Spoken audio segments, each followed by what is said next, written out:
Steve's a veteran driver with a reputation for getting trucks and goods into places no one else can. I generally get to where I say I'm going very, very rarely in all the years that I've been doing it, and I go into a lot of terrible places that I don't get there. That's why people ring me up and ask me to do it again.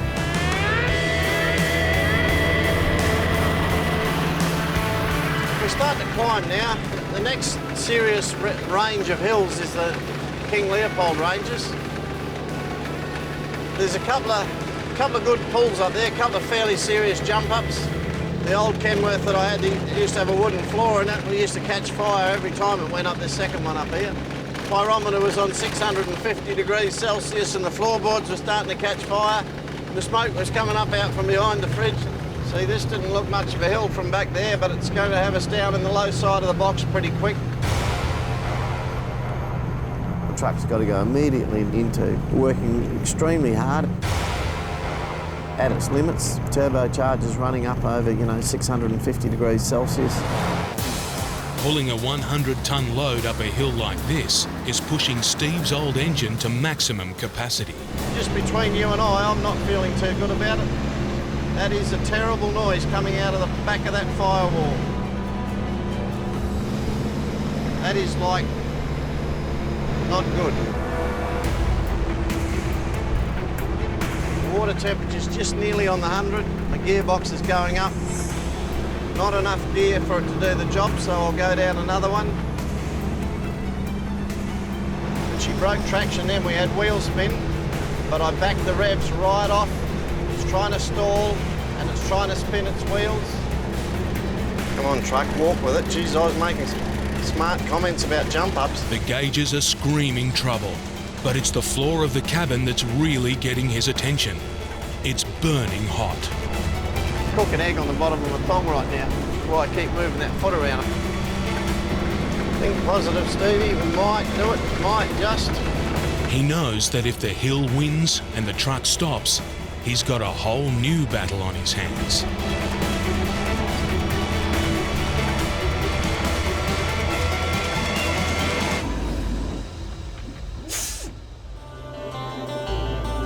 And I had traction here, but I didn't have a low enough gear. I was in second gear, not first.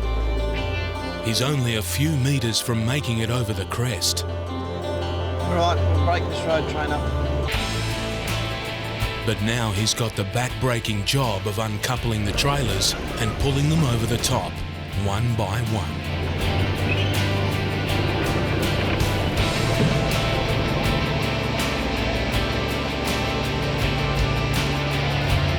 When you're here in the bush, if it's a hard way, you might as well do it the hard way. Because if you try and do it the easy way, it'll bugger up on you.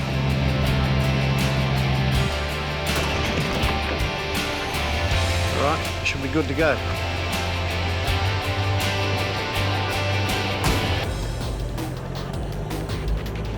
Well, that's the jump up. I would have rather not got caught on it, but anyway, that's the business. That'll teach me a lesson. I'll make sure I'm rolling hard for the next one. But the road from here is a minefield of bogs, river crossings and steep climbs that have already pushed his ageing engine to the limit.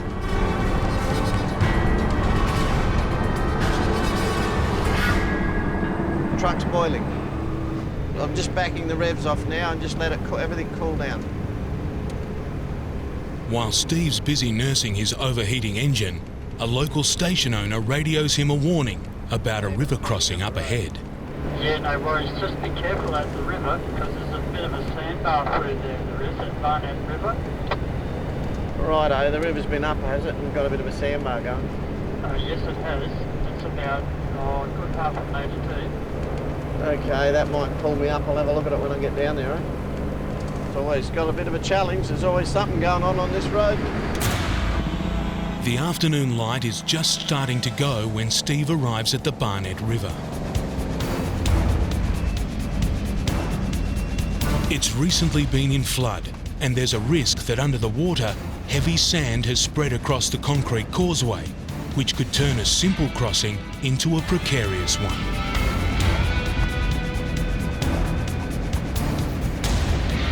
There's some sand washed up in the middle. I can see the sand there, but I'll just stick in the middle of the floodway here. Oh, up on the sand there, it's deep enough, but I should plough through and pick up some concrete at the bottom. There's a bit of depth in the water there. She knows she's working, the old girl. Shit, we got to...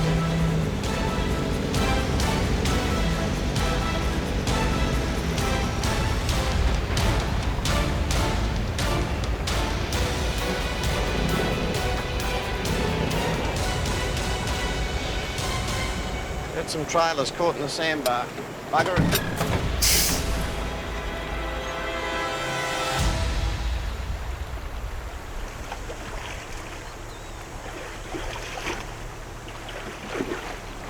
That sand is fine compressed sand, and the more wheels that got into it, finally it pulled the road train up. It's like having a brick in front of 62 wheels. As I pick it up, the water washes it away that quick. I'll just shift it out from under the wheels. But it grabs. It's very solid sand. It grabs the wheels. The shovel was nearly forgotten the other day. It was a last-minute thing. Grab the shovel. Don't forget the shovel. Well, the shovel came in handy.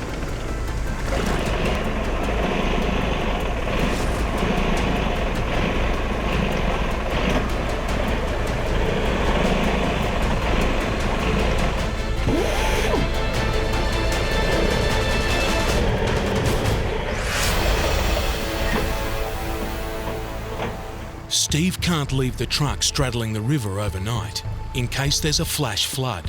The rising water's not the only thing spooking him in this fading light. There was something swirling around. I think there was a barramundi. First I thought it was a croc, but I think it was a barra. There's time for one last try. If this fails, he's in serious trouble.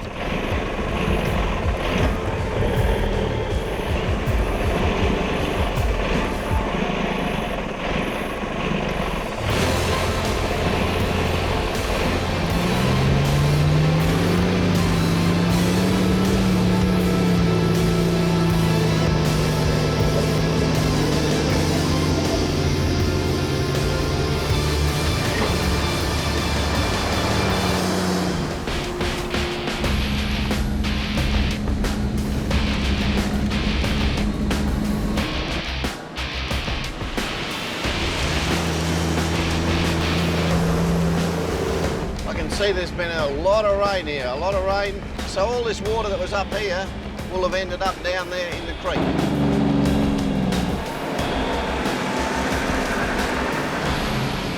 If it was all good still, I was just going to keep on pedalling because I can see a bit of cloud around and I want to get through that bit of black soil today if I can. Over.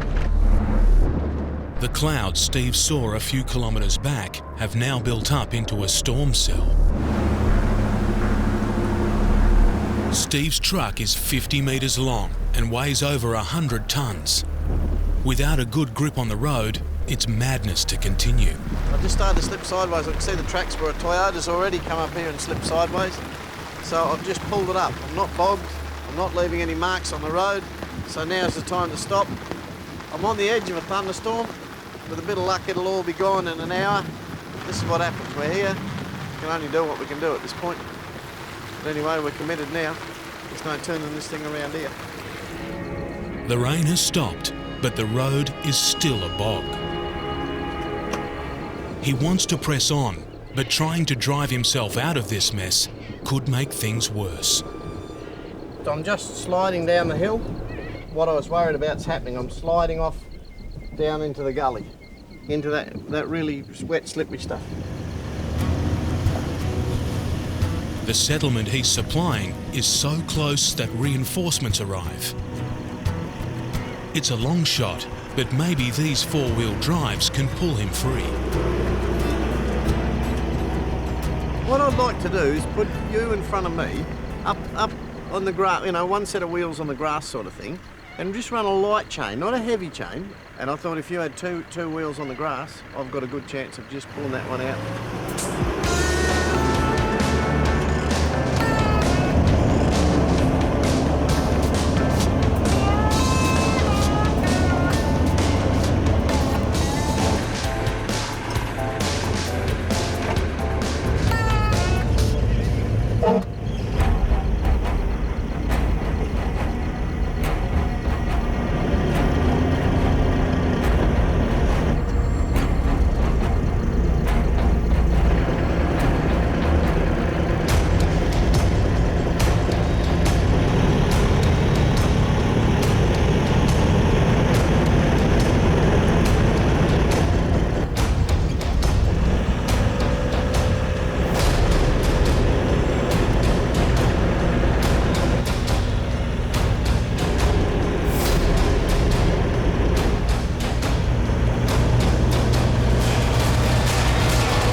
should have stayed where I was.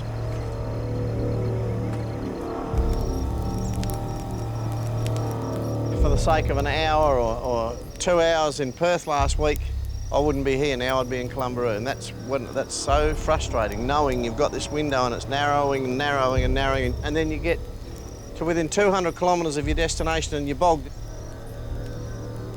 But anyway, that's hindsight. Now his only hope is that the mud has dried just enough to give him some traction.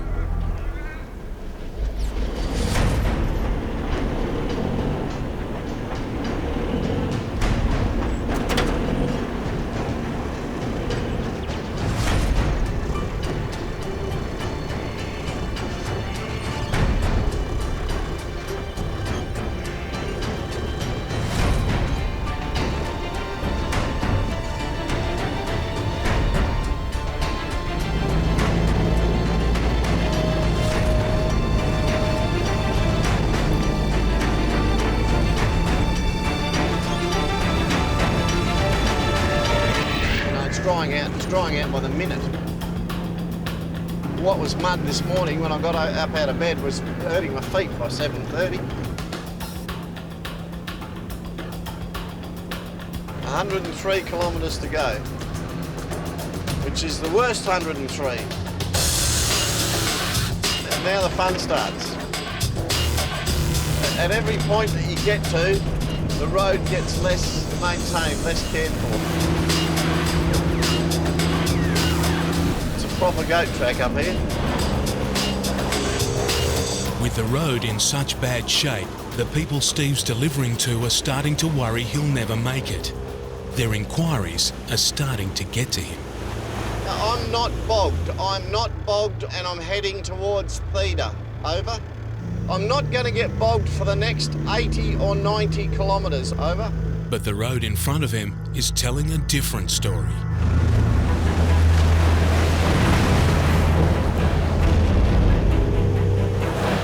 Starting to get a bit serious now. Finally, the mud gets so deep, he just can't continue.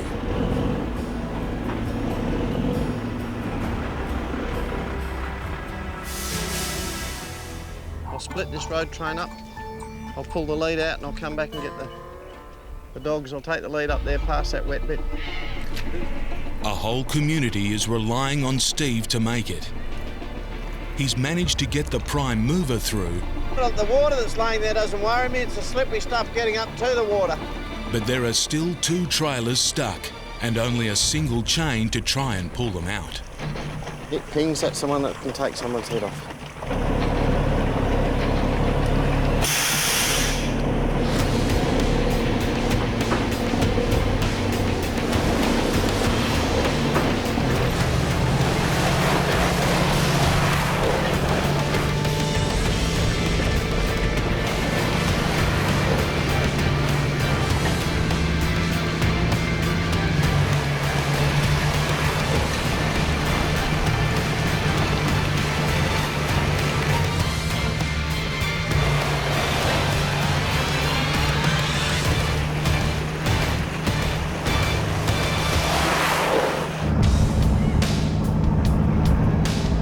Steve is finally moving again, his old engine is struggling.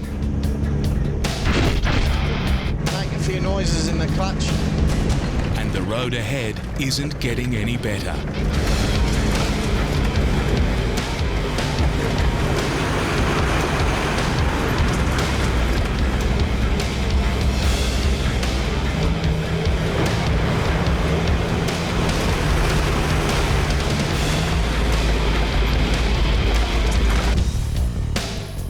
The road is the homestead of the Theda cattle station, and 20 kilometres beyond that is this.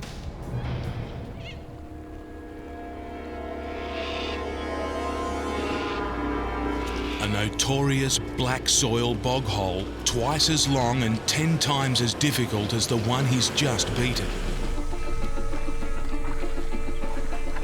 Where's the shittiest bit? If it doesn't rain, and it's not going to rain for the next few hours, I'll give this a go late this afternoon. After 2 weeks of blood, sweat and mud on the road, tea and scones at the homestead sounds like a good idea. The scones are as good as ever. Well, tomorrow might be a big day. I'd like it to be. I don't like the look of the sky. Back there down the road. Oh, my Lord! The weather catches Steve out again. It looks like his tea break was a big mistake.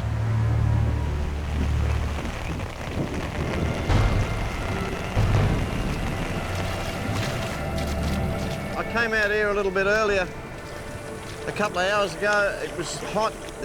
This was dried out considerably. There was just a little bit of water on the right-hand side. I went back to the station and had a cup of tea and scones, and I should have stayed here and done the grading because my window is only early in the morning. I can get a window in the morning of a couple of hours. I'll have to grade that then let it dry out to the next day to attempt to get across there. So what my cup of tea and scones cost me is a day.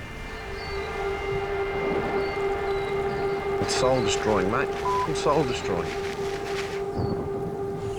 I've had lengthy discussions with everyone involved. I'm prepared to sit here for a week. We'll give it 1 week from today. No rain tomorrow. Monday, no rain. I'd have a go at it. I'm still got a feeling that we may get a window of opportunity sometime within the next week. Over. The situation is so dire, graders have been sent from the community Steve's supposed to be supplying. But he's got trouble getting traction there himself.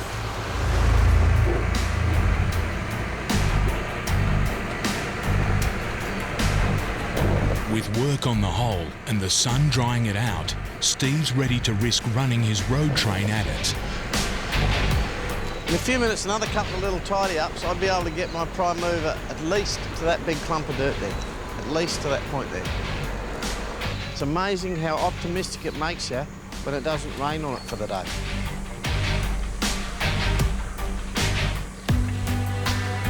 As you may see, coming back over the ridges up here, there's more cloud coming in. So if it rains again tonight, that's the end of the story. There's only one way I'm going, that's ahead at this point in time.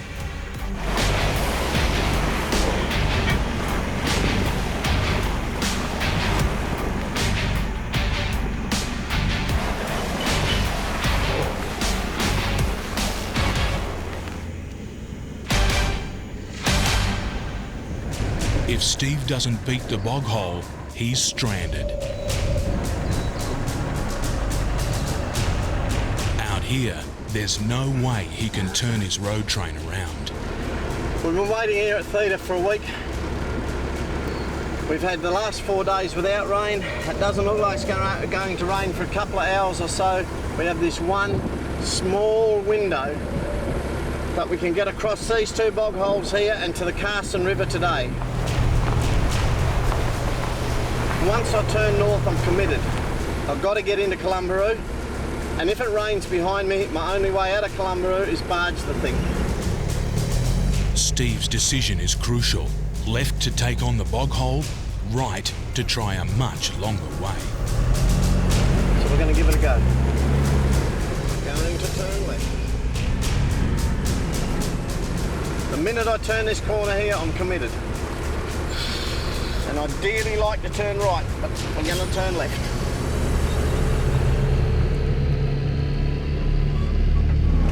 It's going to make a mess of the windows. Holy shit! Maybe not, yes. The clouds have gone away a little bit. I'd like to think that, I've got 3 or 4 hours to play with these bog holes.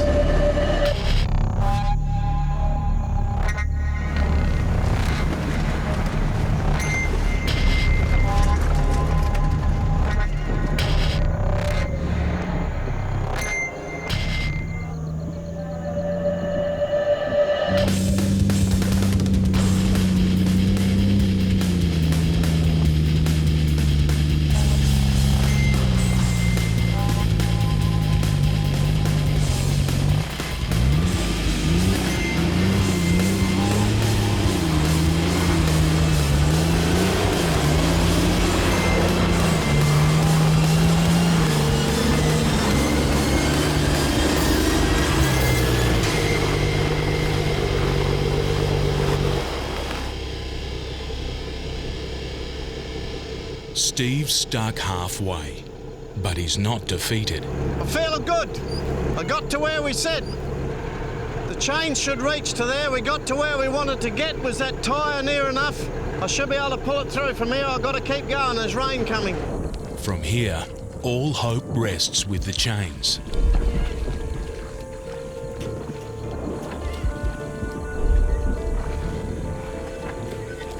Hold it there, fellas.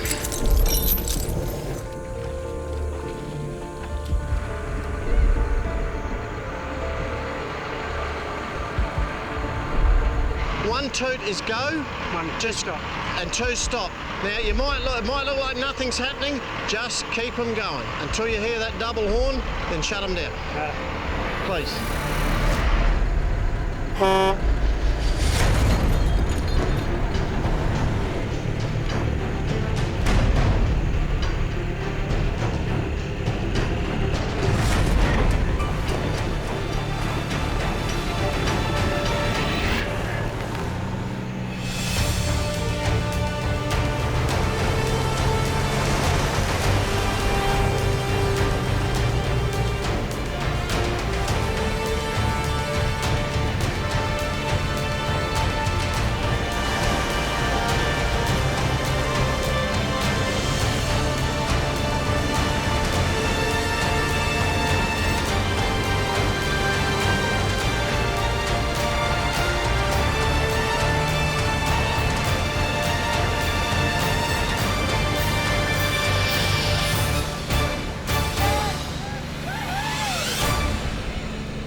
But, I haven't got them now.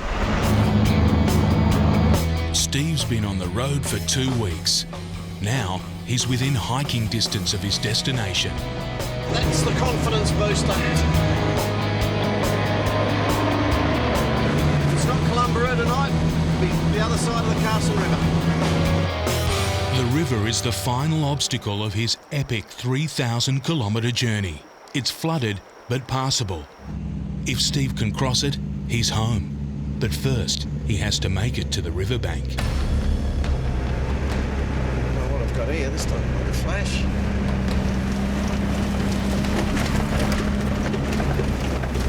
Stuff don't flash at all.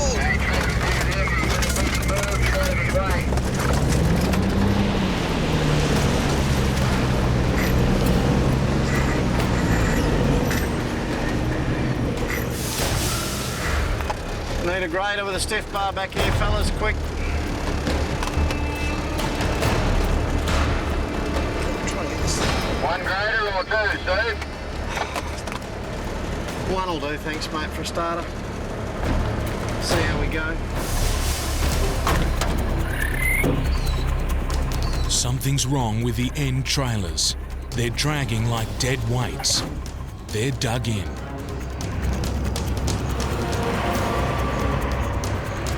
The graders are Steve's only chance.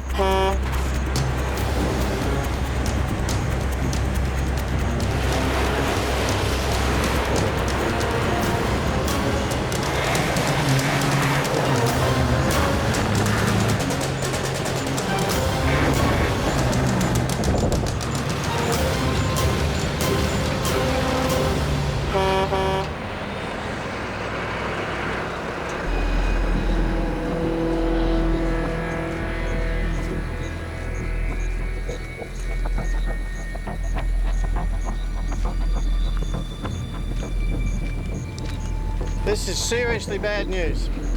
The road has caved in, completely burying the trailer's axles and wheels. Steve was almost in sight of Columbaroo. Now he's in more trouble than ever. This is the worst I've ever been, and I did not expect to lose sight of this here in this road. Now we're held up another day here. The blokes that went before me on graders and in four-wheel drives, no one picked it. There was just a bit of road there that was soft underneath. Graders will try to pull him out. If this last attempt fails and more rain falls, Steve's trailers could be stuck here for the entire wet season.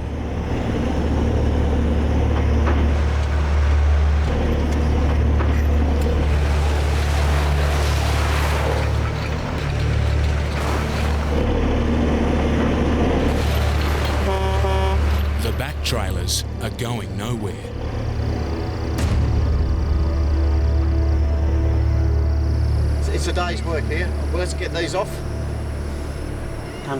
Steve has no choice but to cut his losses and try to get the front trailers through.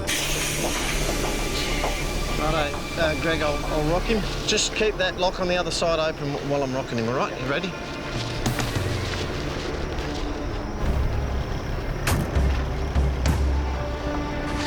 Let him go, let him go. Go!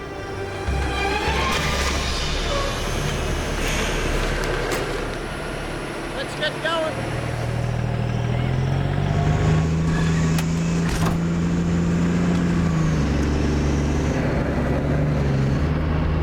This is a setback that I really and truly didn't need. Steve has less than 50 kilometres to go, but it's on a road that was never designed for a road train. This is a bad little jump up that's a real doer. Even the smallest hill can be a struggle.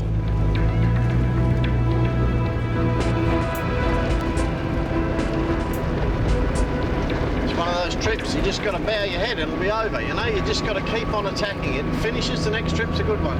This is a bad trip.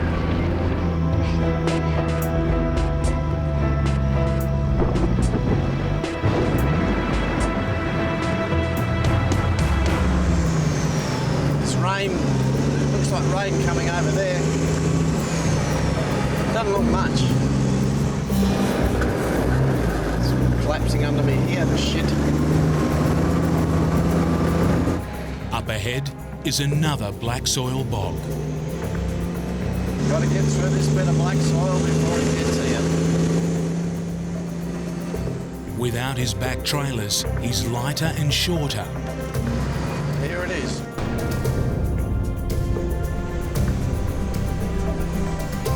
But no truck was built for this.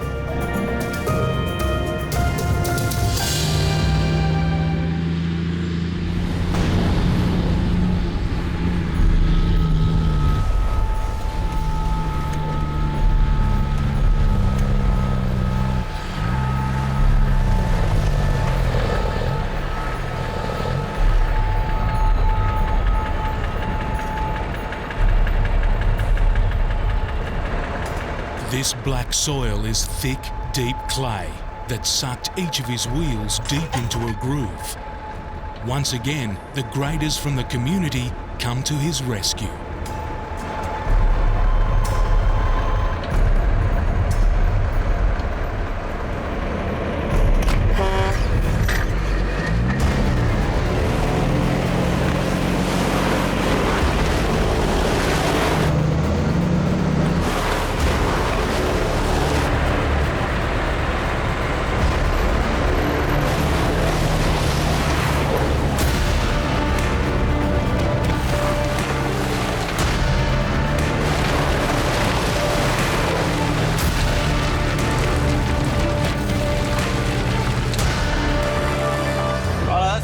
Black soil bog hole that everyone was concerned that I wouldn't get through. I got through that all right, but the drama is I've got two trailers sunk out of sight back there. I've got to get this one in, get it unloaded, get back there. To do that tomorrow morning, I need the rain to hold off. But his water worries aren't over. A massive storm's come out of nowhere.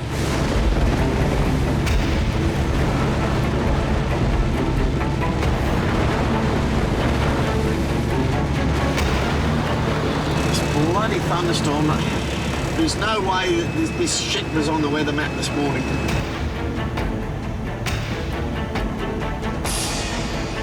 The satellite photo, the weather's clearing, there was nothing on the radar.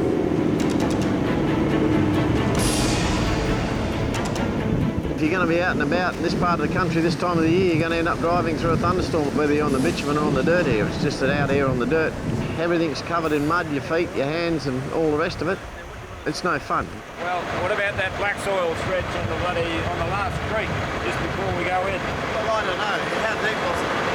Well, the whole centre of the road, no one's been using it. You know where it walks out going down into that creek where the swimming pool is on the right? Pretty bloody slippery. I'm trying to get in there before it gets too wet. See, it's dry. It hasn't rained here. It's dry under there. There's a bypass round the back road. No, I won't go. Just get, yeah, I've got to get in there, you know? Yeah, righto.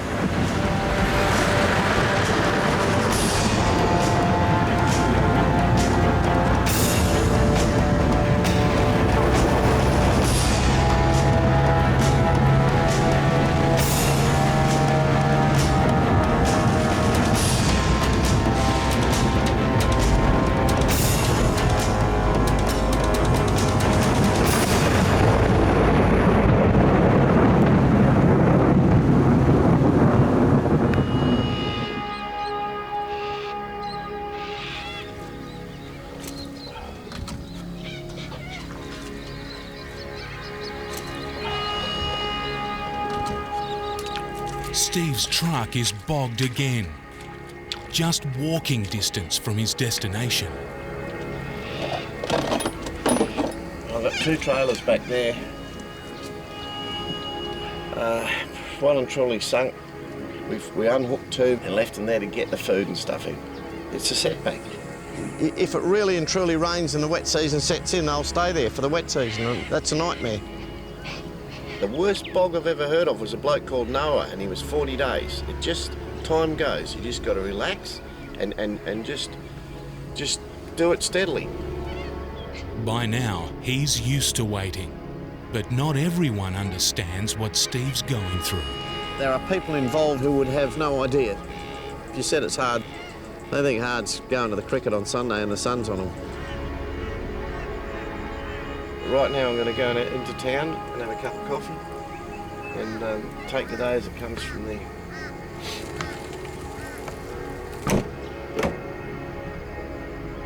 This is turning into a bit of an epic one. This is definitely an epic one.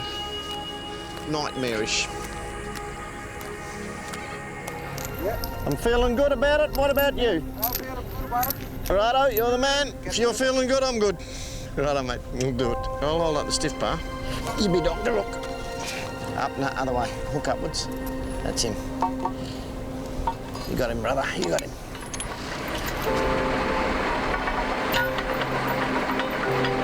Forward. Yeah. I'm getting to take up the slack. Let's give it a go.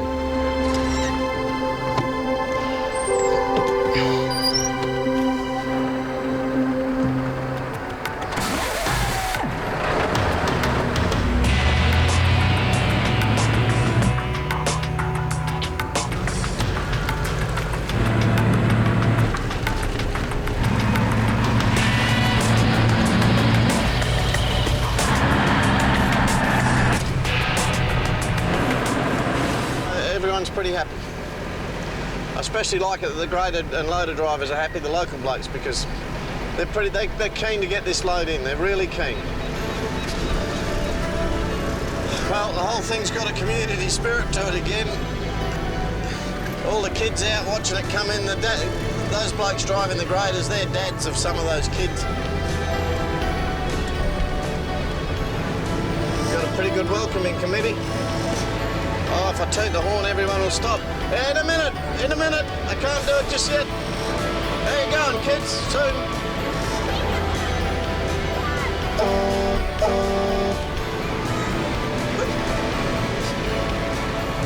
The kid's got a toot, but Scotty stopped us. So ready? 1, 2, 3.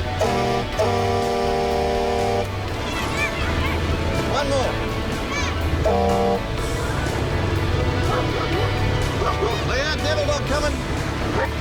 Devil Dog. I'll drive into town by myself and go for glory.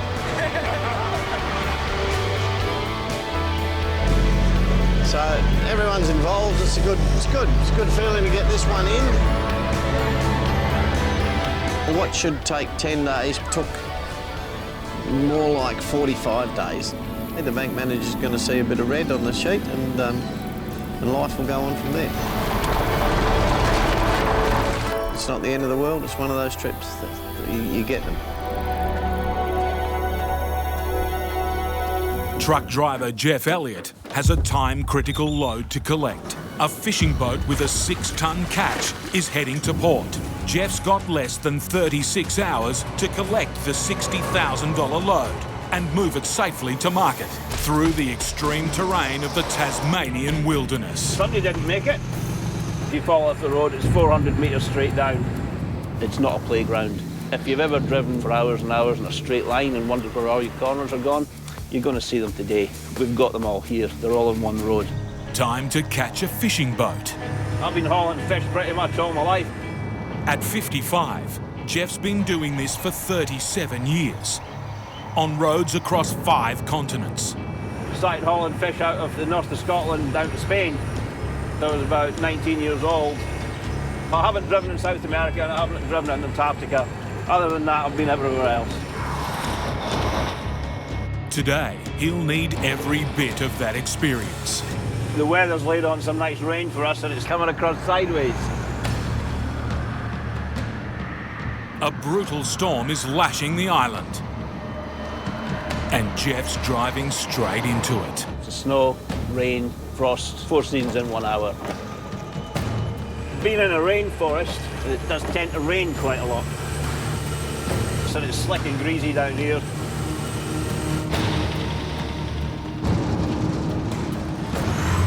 Just a bit of wheel spin there, we're losing traction. It's a bit steep and a bit slick. So all these fancy people sitting in their fancy restaurants, they don't realise what's going on behind the scenes just so that they can have a nice little bit of fish on their plate. So now we're coming down into the mist. So we've got a bit of fog now as well, so we've just had snow back there. Sometimes the visibility down here, you're probably down to 20, 30 metres. Jeff's rushing to collect 6 tonnes of fish and get it to market fast. Our job's to get it back down as fresh as we can. Adding to his stress, You've got to keep watching every corner. Jeff must now conquer this. A 5-kilometre mountain road to the mining town of Queenstown. This is the famous Queenstown 99 corners. A notoriously dangerous stretch of road. It's a bit steep and a bit slick. On one side, a rock face to chew into the truck. On the other, a sheer drop.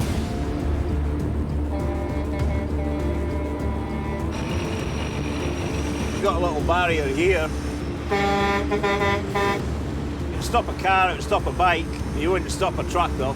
You'd go over the side and it's a long way to the bottom, but you'd get there pretty quick.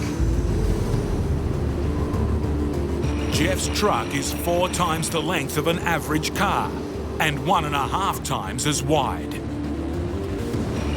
We're only just fitting on you, hanging a tyre over one side and we're on the white line on the other. There's really not much scope for error when you meet somebody coming the other way. 99 hairpin bends. On every one, Jeff needs most of the road. Oncoming traffic, beware.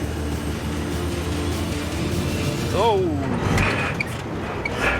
Jeff stalled the engine.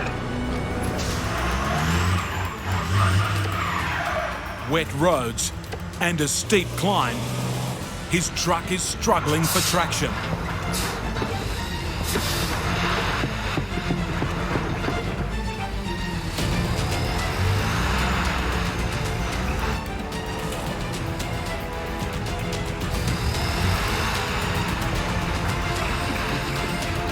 A little bit of diff lock, mate.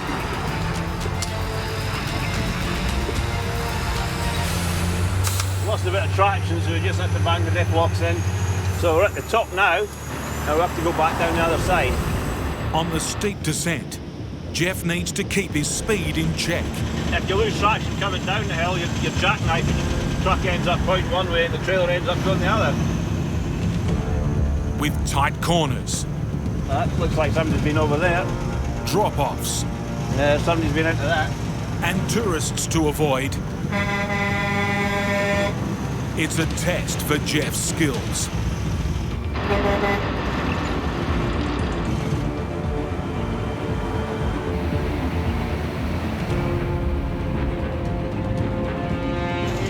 Oh, stop it.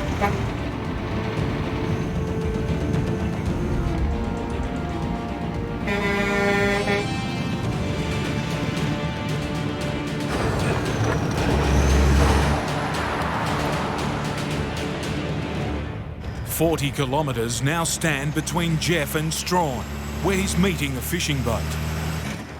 He calls ahead to check on its progress. The boat is already outside the heads, mate. It's already outside the heads, is it? So, how long before he comes in? They're coming now. She's coming in through the heads now. So, we've got, like, half an hour to do the next 2 hours trip.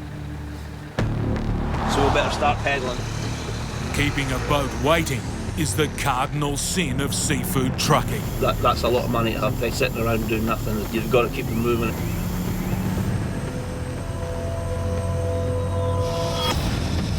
It's got to be as fresh as they can get it. So if they can get it in 3 hours earlier, it makes all the difference at the market.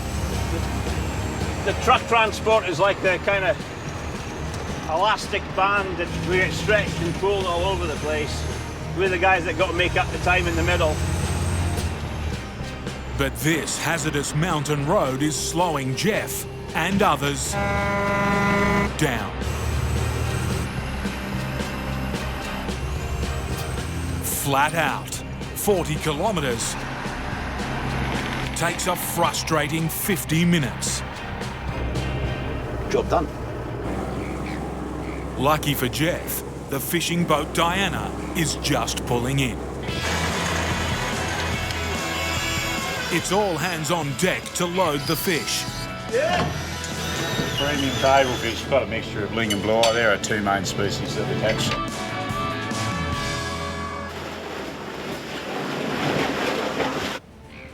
Catch you later, guys. Thanks for that. Down there. Now to get it back to Hobart for processing.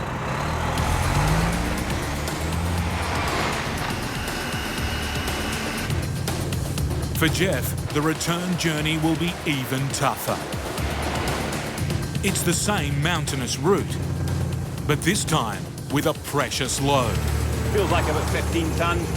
Depending on what kind of weight you've got on, sometimes it gets a bit of a wiggle on it. You can throw the truck around a lot. The idea is to keep the fish upright and intact, but still get it down there as quick as we can. And making the job harder, nightfall.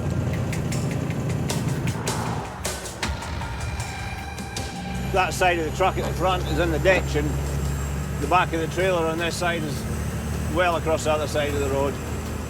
Definitely don't want to be meeting anybody down here.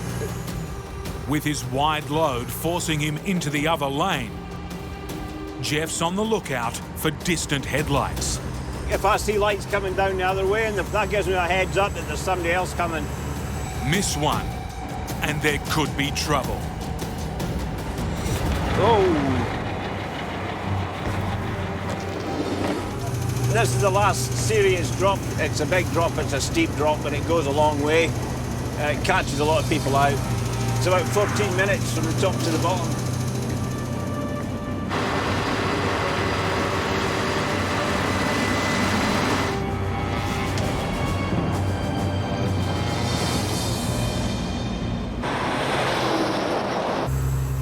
Back to civilization. 11 p.m. and Jeff's made it to the processing plant in Hobart.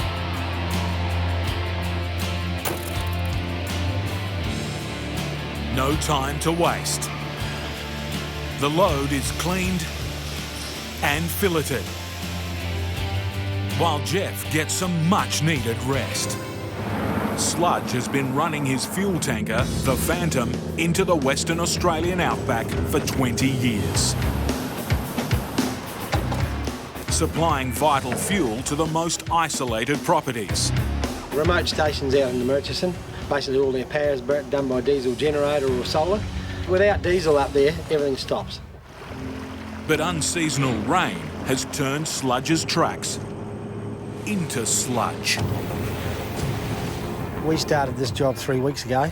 Got the fuel loaded, the storms came in, we had a cyclone came in, and overnight dropped about 150 mils, 200 mils of rain, which basically flooded all the roads. Cut off from his fuel deliveries, Sludge's customers are getting desperate. We've had a few running out of fuel. They're running fuel in on the back of their four-wheel drives in drums. So I'm keen to get in there and get it all sorted.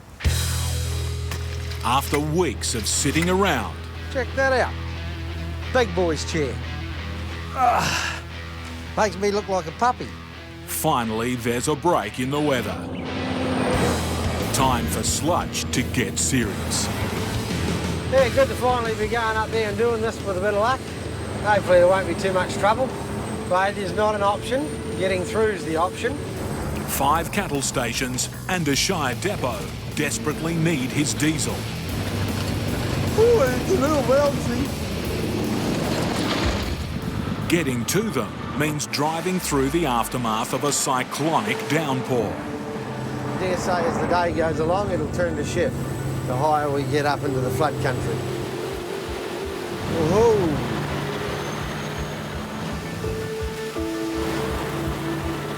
By mid-morning, Sludge has reached his first customer, Billabong Station.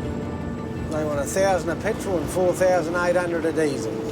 The recent rain has led to a mass hatching of flies.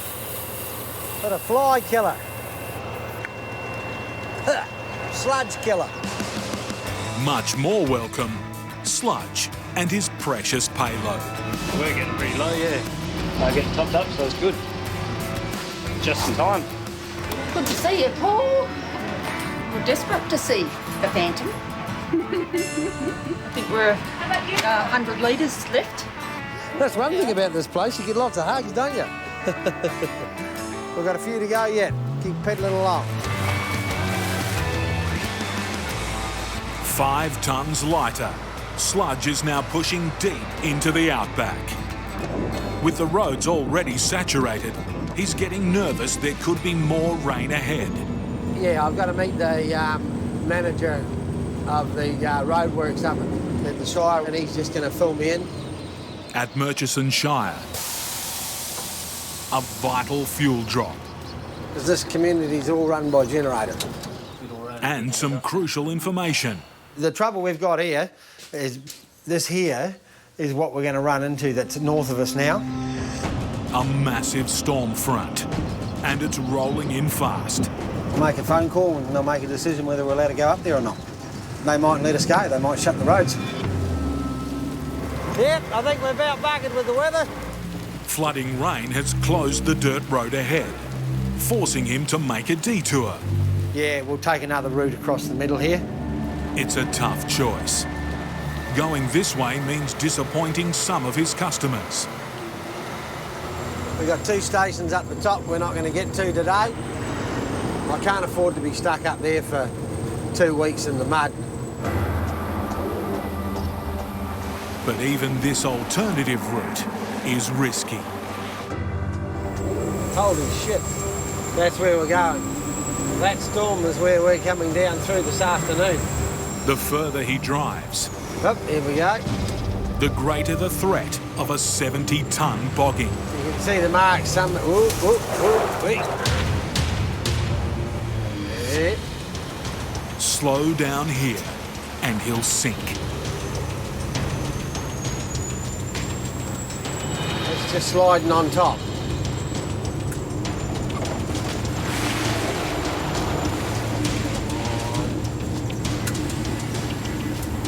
Look at the water here in front of us. It's just come down out of this shower. Sludge must keep his speed up and try and rally drive his way through. Because I don't think we're going to make this. Come on. It's Sludge Yay, yay.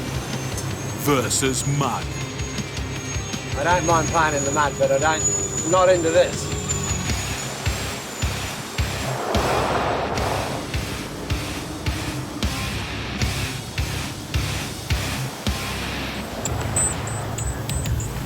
He took this route to try and avoid a treacherous track.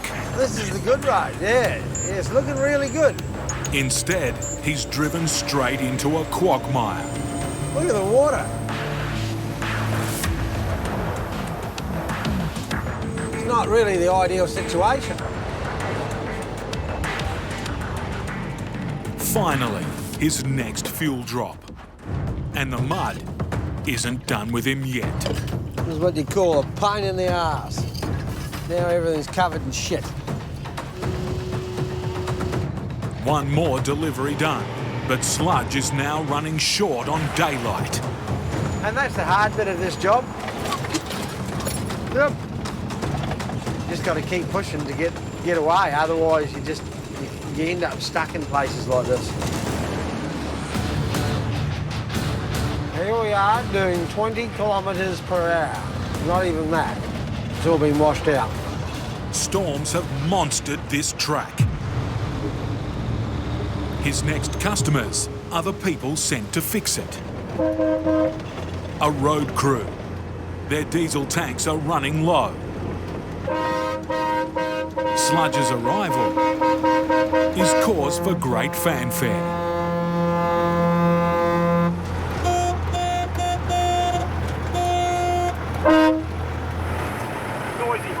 What are you doing, you silly old bastard? This is all their little camp, their setup. If they're out here, they'll stay 2 or 3 weeks, fill them up with diesel. Sludge keeps pushing.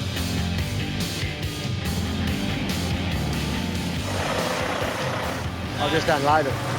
With the ever-present risk of rain, he doesn't want to finish this job in the dark. We've probably still got 300k, one more delivery down the road. As night falls, nature threatens. Some storms floating around up here. The sky is just mad, lit up. Time to wrap things up. This is our last drop. Sludge has overcome terrible conditions to make it here, and his customer has a token of his appreciation. There's a bit of hot steak here with a bit of mustard on it. I'll put it under your seat. Bloody beautiful. Thank you. No worries. Is that fresh tonight? Oh, just Oh. a bit of salt and pepper. Always pays to arrive at tea time, doesn't it? Thanks, mate. See ya. That's the difference between town people and bush people. Lovely. That's all done now, so, yeah, just head home. Nearly home, we're back on the bitumen. Thank Christ for that. Time to celebrate with the fruits of his labour. Nice home-cooked steak. Nothing wrong with that. Another day in the life of a truck driver. Russell makes a living, turning scrap metal into cash. But with steel prices at a 12-year low, Russell's business is feeling the pressure. If I had to rely just on crushing cars for a living, I'd go broke. Until prices improve, Russell's relying on the next best thing, driving his 30-year-old truck into some very lonely places. We end up going on some of the worst roads in Australia, in some of the oldest trucks around. But we still manage to do a good job and enjoy it. Russell's latest mission, trucking a rickety mobile building to a remote station. It's 250 kilometres of intense, unforgiving country. We've got a few tricks up our sleeve and we're going to be pulling all of them out to get the second-hand building to where it's got to go without any carnage. Top of the list, readying the flimsy structure for the road ahead. Cruel experience has taught him to avoid any shortcuts. It seemed to take a bit longer than most people getting these huts ready to transport, but I know the road that we're going to have to go on, and if I don't do all the preparations now, this thing won't be in the same condition when it gets there. Prep's done, and Russell sets himself a challenge. We're going to put this cup on there. We're going to close the door now, and when we get to the other side of Hart's Bluff, we'll open the door and see it's still there. This 14-metre-long hut is ready for liftoff.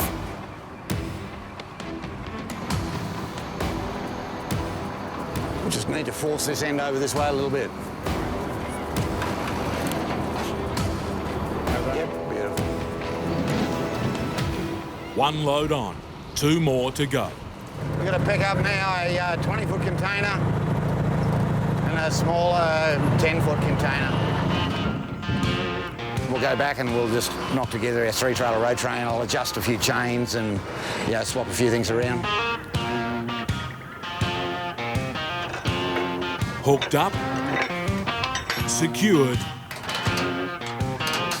and and ready to go. We'll head on out of town. 53 metres of road train on 62 tyres. Well, we're just leaving Alice Springs now. Got the McDonnell Ranges off to our left. Beyond the ranges lies the desert.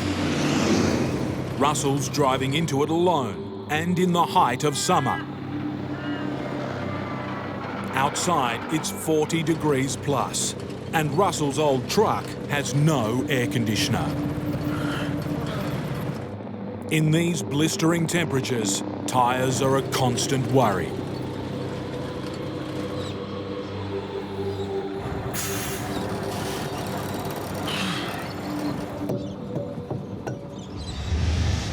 Well, just popped the drive tyre. To make matters worse, the flat tyres rolled off the rim. It's gone flat. I can't see any visible, like tear marks in the side or any giant holes. See if I can inflate it. And then once it's pumped up, determine where or why there's leaking out of it. I'd like to be able to fix it rather than change it because it's a bit warm out here. Jacking up his road train and wrestling with 50 kilos of hot rubber would be a recipe for heat stroke. To get the tyre back onto its rim with minimal effort, Russell has an unconventional approach.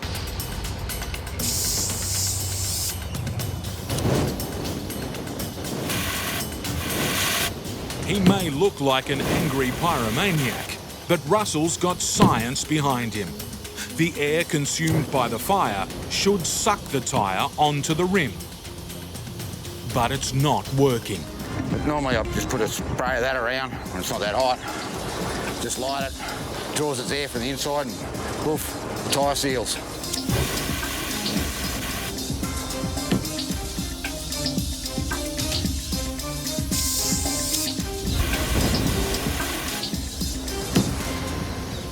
Finally, success. Bit of persistence. That was about the last try and then it was coming off. Now to find the puncture. I can hear it now quite clearly. The hole in the back here. Something in there. I'll dig that out first and see what I can see. Wouldn't read about it. It's an old plug. It's an old repair job that's come apart. Tyre's nearly at the end of its life anyway, so we just do something to get it through. He hopes a new plug will fix it.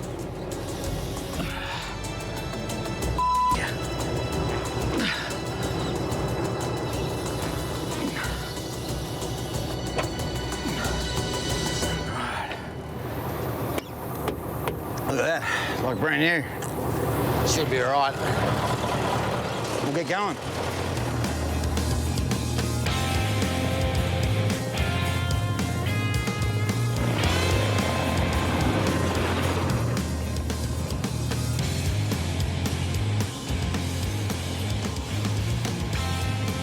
Russell and his patch tyre are about to hit the hard part of this journey. It's only about 58 k's from here to Arts Bluff. And about another 30 odd k's after that we've got to go, but this 58 k's could kill this demountable. The rocky road ahead will push his worn-out tyres and his worn-out load to breaking point. I'm going to have to take them down to about 40 odd, and that should give this hut a smooth ride in. Less air in the tyres will cushion the blows from the road. Rightio, all good to go.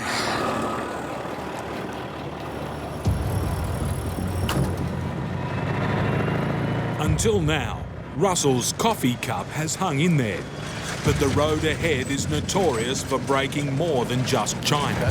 Tyre tracks means it's gone full dusty, it's chopped up. Holes in the road surface fill with fine dust. These bull dust holes are little surprises. You don't know how deep they are, and that's hitting them too fast. It's the sort of thing that's going to cause damage to the hut. His load, outside and in, is relying on him being at the top of his game. I'm still pretty confident that that cup we positioned back there for a joke is still all right. Now, a dry creek bed to negotiate. A few overhanging trees here. We're just going to have to pick the right line. We've got to sort of take it out wide, make sure that the demountable building doesn't collect one of the tree branches overhead.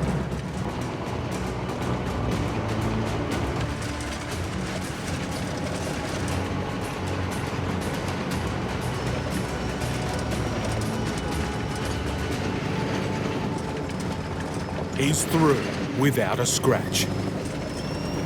Let's got to be fingers crossed about that coffee cup.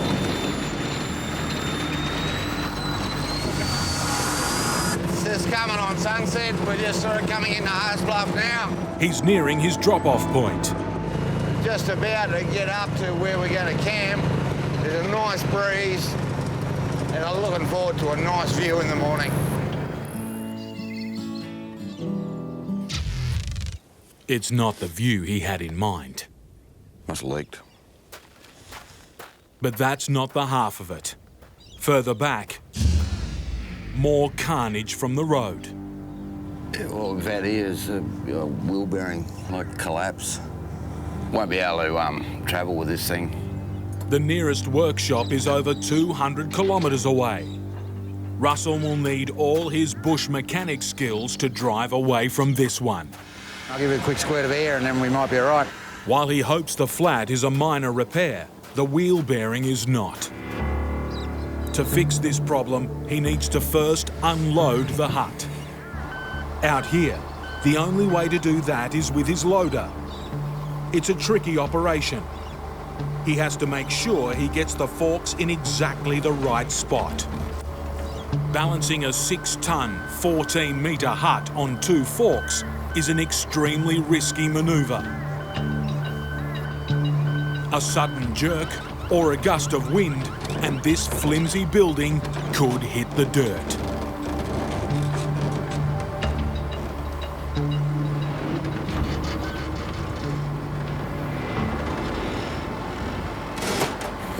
Perfect. Can't have a look inside and see how it travelled. The moment of truth for his china cup. Oh well, the cup's still there. No tricks. Would have only had to go like that and it would have come off. With the weight safely off his trailer, Russell can turn to the wheel bearing problem. The hub is completely destroyed. Without any spare parts, he needs to get creative.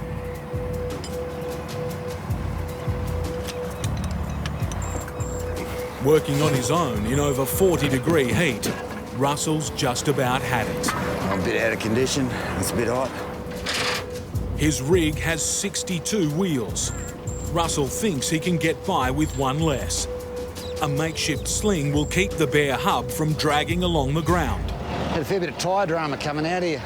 All become a bit evident this morning when we had a look around. Anyway, it's all done now.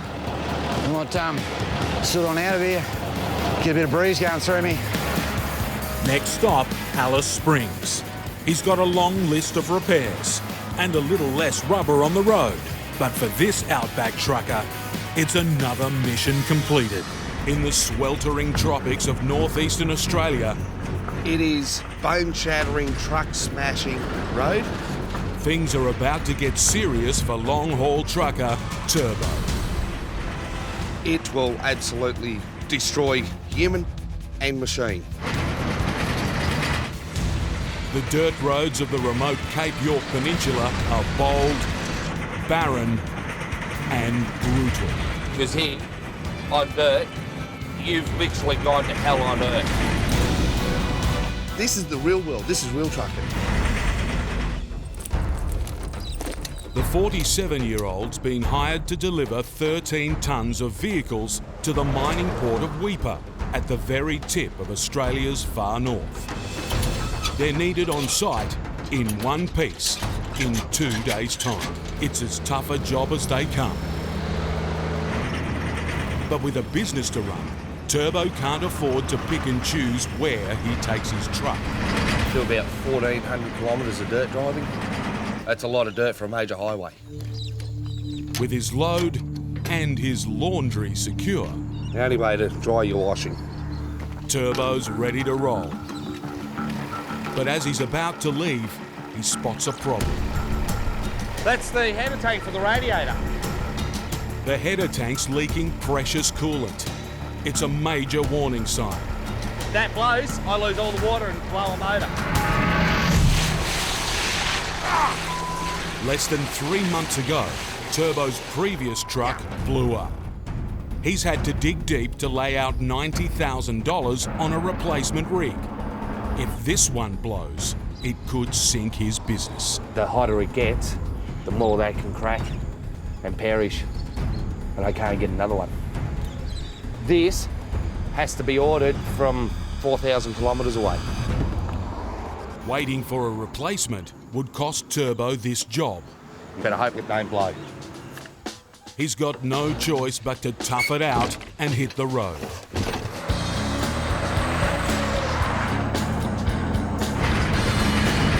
With 1,900 kilometres of hot, bone-shaking road ahead, the last thing Turbo needs is mechanical headaches. That header tank is always going to play on my mind until I replace it.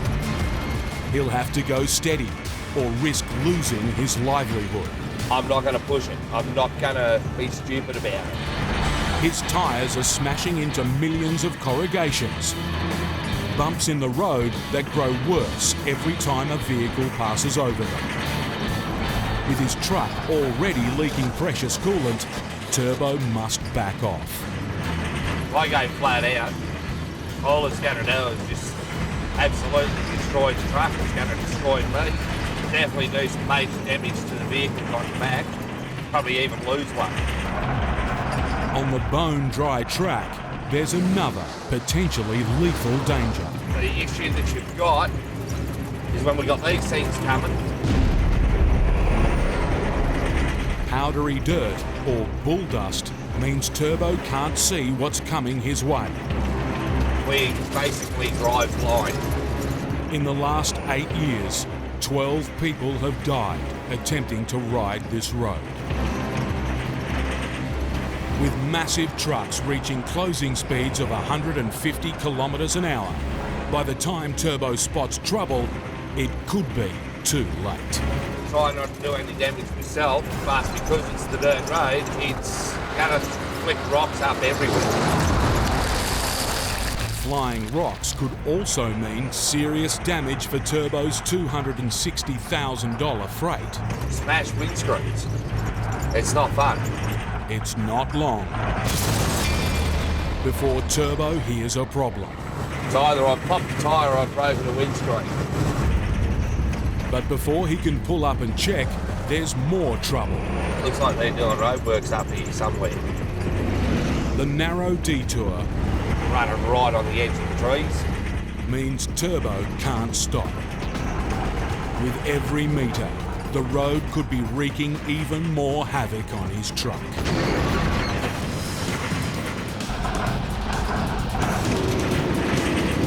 Finally, it's safe to stop and take a look. Once the bull dust settles,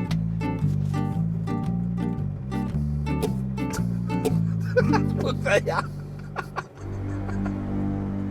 Behind the cab, there's a worrying sight. Straps have come off. 2 straps on a $60,000 car have been shaken loose by the pounding.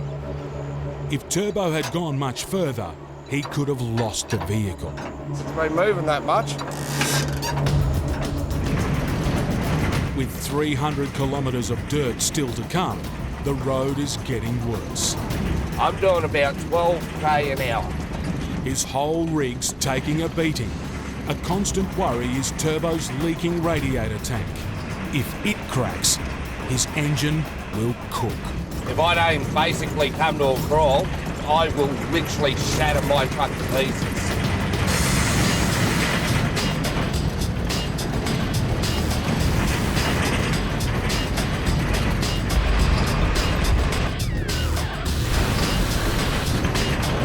After 10 hours of torture,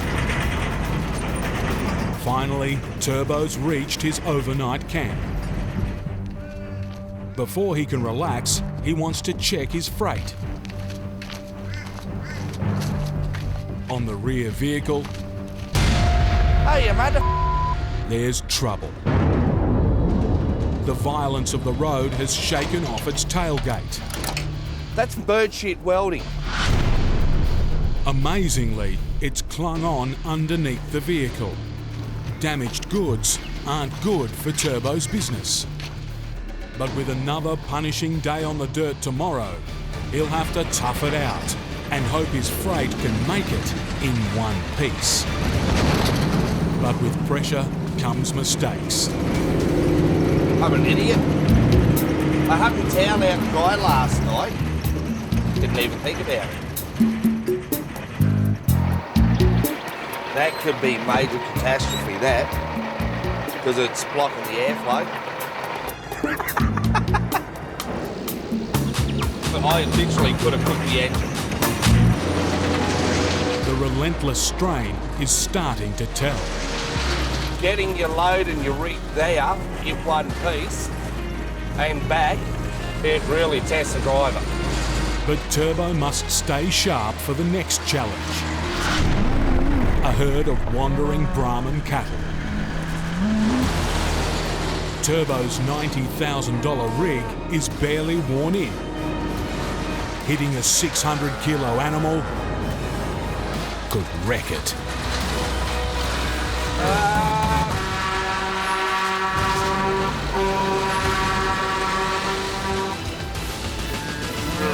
While he's missed the bovine jaywalker, Cattle! Turbo suspects there's more damage to his truck. $3,000 light. It's another casualty of the bone-shaking road. For Turbo, it's the last straw. Spotlight's broken off. $1,000 lights. It's gone missing. I'm pissed at that. I can't just buy one. I've got to buy a set. So that's $2,000 for a set. It's a big chunk of Turbo's profit gone. I worked my ass off to get nice things, and this happens.